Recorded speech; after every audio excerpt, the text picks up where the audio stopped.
Patuloy na ridge of high pressure area ang nakakaapekto dito sa may northern at central Luzon. Ito yung nagdadala po ng mainit at maalinsangan na panahon at mga bababa na tsansa ng mga pag-ulan. Meron tayong minomonitor na bagyo dito sa labas ng ating Philippine Area of Responsibility.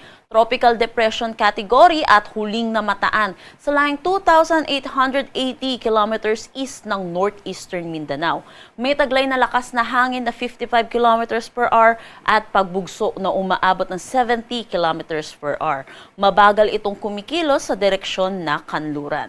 Para naman sa ating forecast track, posible itong pumasok ng ating PAR next week at hindi mababa naman po yung tsansa ng landfall scenario para dito sa bagyong ito. Pagpasok po niya ng PAR, ito ipapangalanan po nating Kaloy at sa kanyang direksyon, posible itong kumilos pahilaga kaya hindi din po talaga natin nakikita ang landfall scenario. Pero sa ngayon po, mataas pa po ang uncertainty dito sa track nitong bagyo pong ito. Posible din po ito mag-reach ng typhoon category kaya hindi rin natin inaalis ang posibilidad ng intensification into a super typhoon category. So ugaliin po natin tumutok sa updates ng Pag-asa, lalong-lalo na po dito sa ating binabantayan na bagyo. Para sa magiging panahon natin ngayong araw dito sa Luzon, inaasahan po natin buong Luzon ay makakaranas ng mainit at maalinsangan na panahon. Asahan din po natin mababa ang tsansa ng mga pag-ulan lalo na dito sa may northern at central Luzon. Dito naman sa Metro Manila at nalalabing bahagi ng Luzon, posible ang mga isolated rain showers o kaya mga panandali ang buhos ng pag-ulan lalo na sa hapon at sa gabi dulot ng mga localized thunderstorm. Agwat ng temperatura para sa Metro Manila, 22 to 34 degrees Celsius, Lawag, 24 to 33 degrees Celsius. For Tuguegarao, 24 to 36 degrees Celsius, Baguio, 16 to 26 degrees Celsius. For Tagaytay, 21 to 32 degrees Celsius, at Legazpi, 25 to 33 degrees Celsius.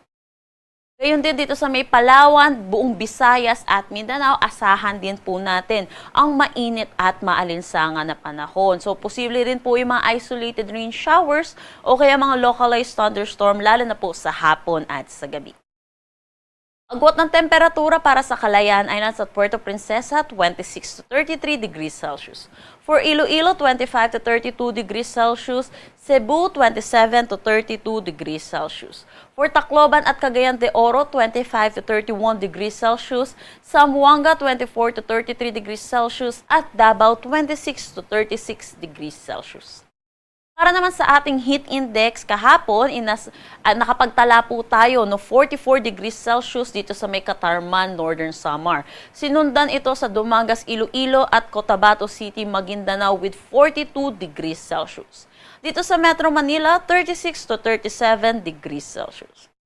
Para naman sa ating forecast ng heat index ngayong araw, posibleng pinakamataas po nating maitala ay 42 degrees Celsius. Dito pa rin ito sa may Dumangas, Iloilo at Cotabato City, Maguindanao. Dito naman sa Metro Manila ay 37 to 38 degrees Celsius. So pinapaalalahanan po natin mga kababayan po natin na mag-ingat po dahil itong init po ay may risk po sa ating kalusugan. Iwasan po natin lumabas ng tanghali hanggang hapon. Kung hindi po natin maiiwasan ay magsuot po tayo ng light colored shirts, magdala po tayo ng pananggalang sa init katulad na ng payong at uminom po tayo ng maraming tubig. Wala naman tayong nakataas na anumang gale warning sa anumang seaboards ng ating bansa.